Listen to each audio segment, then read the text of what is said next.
Good afternoon, everyone. My name is Don Miller. I'm co-owner of Dynamic Welding. We're a mobile welding repair company in Las Vegas, Nevada.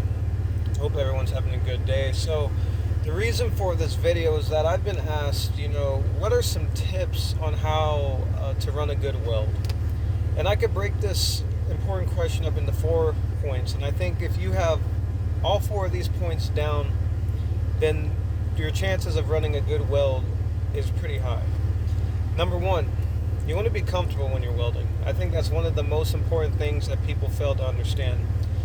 You want to have, you want to be on a good foundation, meaning that you want to be on your feet, if possible. You want your body weight to be on completely on your feet. You don't want to be resting on your arms. Now, obviously, if you're doing a weld, on the ground and you need to be on your knees, that's different. Or if you need to lay flat on your chest, that's different. But the whole goal is you want to keep the weight off of your arms, because when you're welding, you need to be able to move. There's times like if you're welding around a pipe, you want to be able to have mobility to go around that pipe without stopping.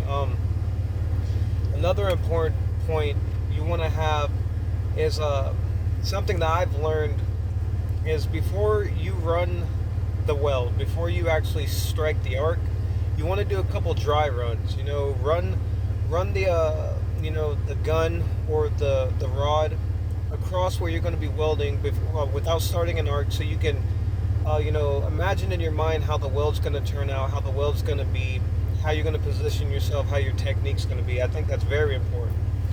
Number 3, you always make sure your machine is set right.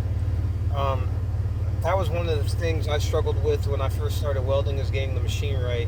You can have the technique right, you can have the comfortability right, you can have all these things right, and if your machine is set incorrectly, your weld's going to turn out bad.